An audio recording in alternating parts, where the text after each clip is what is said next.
Aujourd'hui, Internet regorge de publicités, si bien que des logiciels sont apparus pour bloquer ces publicités. Le principal inconvénient, c'est qu'il va falloir installer ces plugins sur votre navigateur ou encore sur tous vos appareils, et c'est un petit peu contraignant. Et si on filtrait la publicité directement à la source? C'est ce que permet Piaule, un logiciel open source qui est vraiment très bien fait. Dans cette vidéo, je vous propose de vous montrer comment installer Piaule sur Docker sur notre serveur maison et voir comment il bloque les publicités. C'est parti!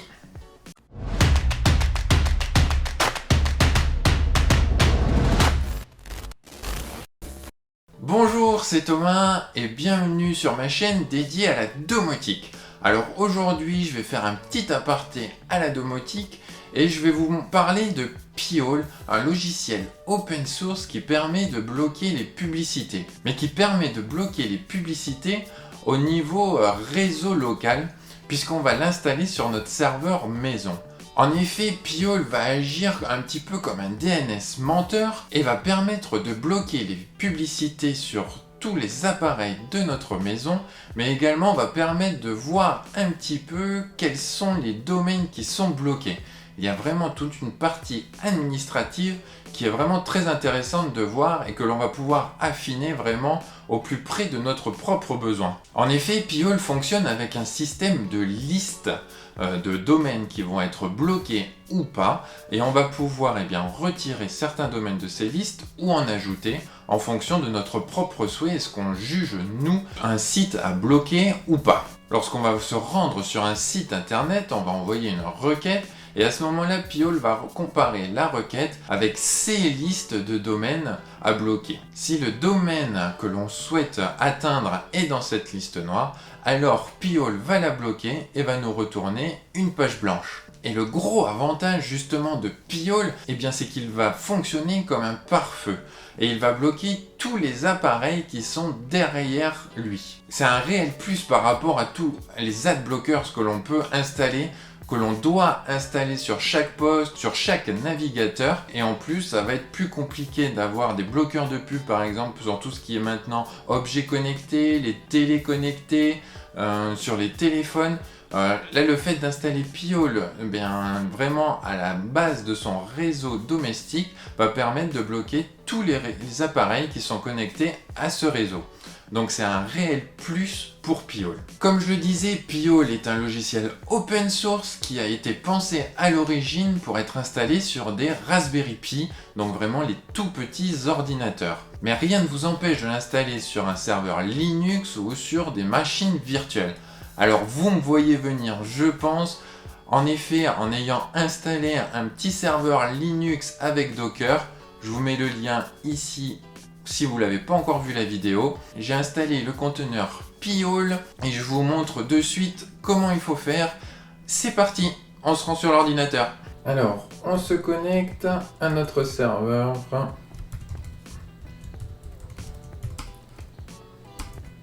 Et là, il va falloir, dans un premier temps, revoir un petit peu la configuration réseau d'Ubuntu. En effet, Piaule utilise son propre serveur DNS, donc sur le port 53. Si on laisse la configuration ainsi, ça va être compliqué, il va y avoir des conflits. Dans un premier temps, on va désactiver le système de résolution DNS.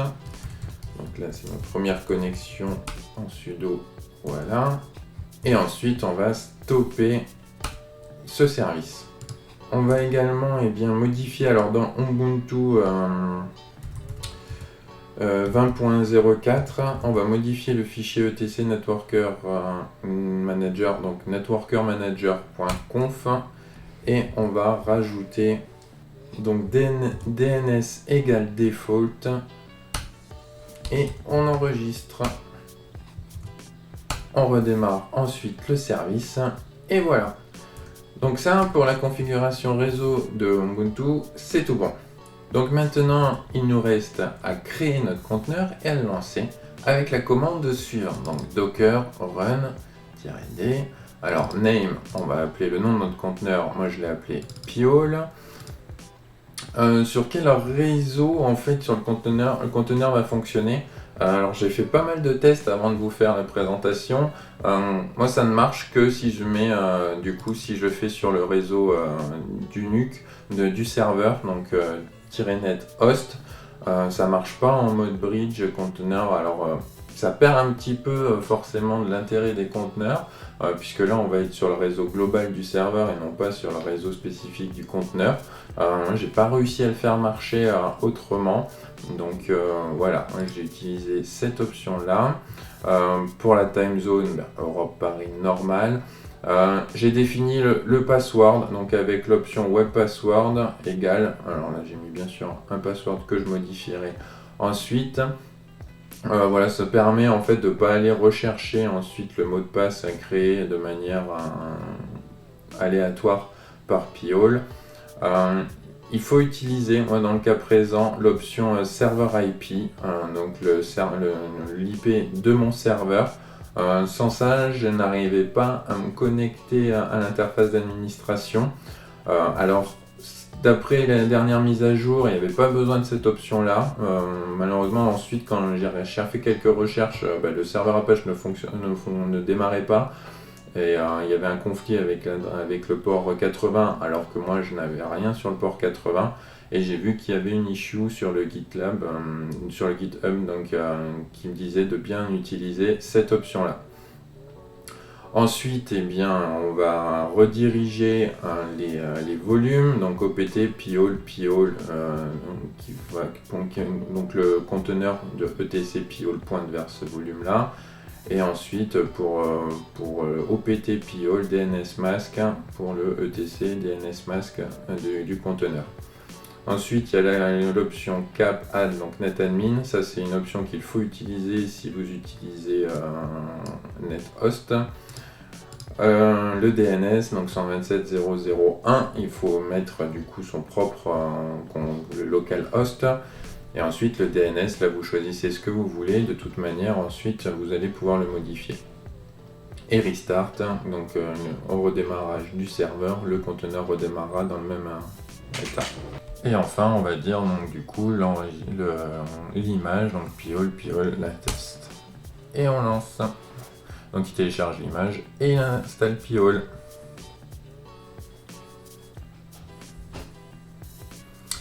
Voilà, notre conteneur est installé. Comme d'habitude, avec Docker ps-1, on va pouvoir avoir le bon lancement du serveur, du conteneur.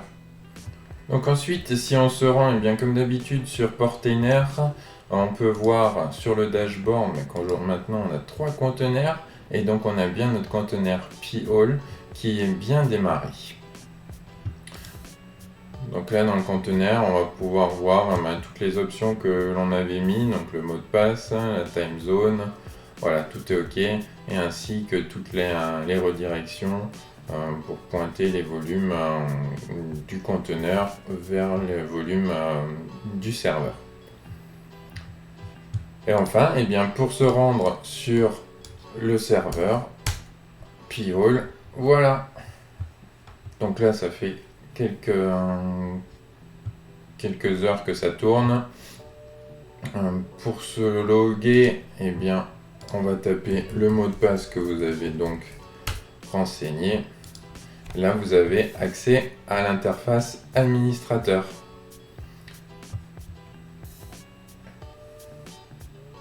Voilà, je ne vais pas rester plus longtemps sur Pi-hole. Là, ça vous permet de voir en fait toutes les requêtes qui passent par votre serveur et toutes les requêtes qui sont bloquées avec un pourcentage et la liste des domaines. Je ferai peut-être une prochaine vidéo pour un petit peu détailler ces listes de domaines. Alors aujourd'hui, moi je ne veux pas forcément que tout mon réseau passe là-dessus, sur Pi-hole. Je veux faire quelques tests.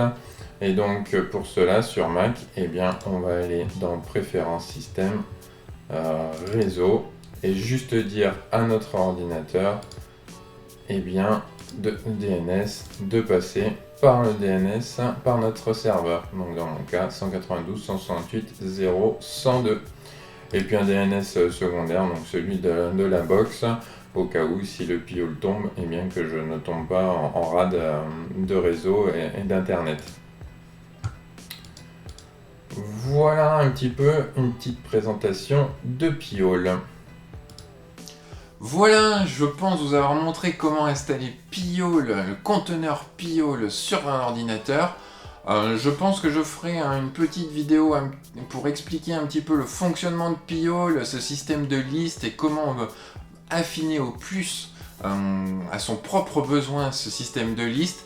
J'ai besoin d'un petit peu de temps pour moi-même affiner sur mon réseau, mais pour cela, il faut pas mal de requêtes et essayer de voir comprendre comment Piaule fonctionne exactement. Donc je vous ferai quelques vidéos là-dessus d'ici quelques semaines ou quelques mois. N'hésitez pas à vous abonner pour être tenu au courant des futures vidéos. Et quand même, parce que la chaîne est consacrée à la domotique, je vais vous montrer de suite comment intégrer Piaule à Domotix. En effet, via votre système domotique, il est tout à fait possible de suivre Piaule et d'avoir quelques remontées d'informations. Je vous montre ça tout de suite sur l'ordinateur, on y retourne. Alors, on se retrouve sur le serveur via le terminal. Je me suis connecté en SSH. On va donc se rendre sur le répertoire de Domotix vers lequel le conteneur pointe. Et là, on va pouvoir voir les différents répertoires. Donc script, keys, plugins. C'est vraiment les répertoires classiques de Domotix. Et là, dans notre cas, on va donc se rendre dans plugins. Et ici, on va y télécharger en fait du coup les scripts pour intégrer Piaule à Domotix. Donc je vous mets comme d'habitude le lien dans les descriptions. On vérifie, voilà, on a bien notre nouveau répertoire Domotix Piaule Plugins. Là maintenant, il ne reste plus qu'à redémarrer notre conteneur Domotix.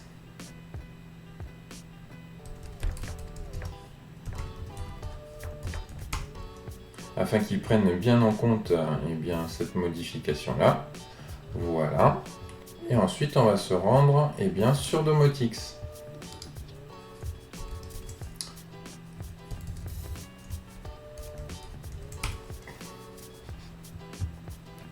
Là, si vous allez dans Configuration matériel, dans la liste déroulante type, vous allez avoir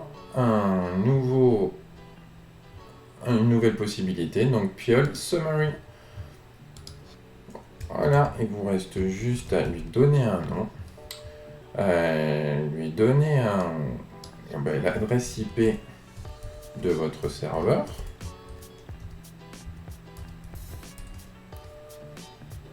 Et ensuite, il vous faut un API token.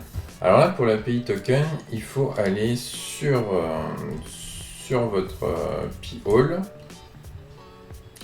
dans Settings, API Web Interface, et là vous avez Show API Token. Vous prenez Yes et vous avez votre token qui apparaît. Vous retournez ensuite dans Domotix, vous collez, ajouter, et voilà. Vous allez ensuite dans Dispositifs et vous avez vos dispositifs Piaule qui sont apparus. Alors du coup, vous allez pouvoir avoir, avoir quelques chiffres. Tous ne sont pas forcément intéressants, je pense. Le plus intéressant pour moi, ça va être le Piaule Status, pour savoir si Piaule est démarré ou pas. Vous allez pouvoir le démarrer grâce à Domotix via votre interface. Donc là, c'est devenu un interrupteur. Vous avez juste à cliquer, voilà, pour le passer off, et on voit immédiatement qu'il passe on ou off. Pour vérifier que ça fonctionne, vous allez pouvoir taper NSLOOKUP Analytics yahoo.com, qui est en fait est connu pour avoir de nombreuses publicités. Donc là, on voit qu'on passe bien par notre serveur et puis qu'il est bloqué.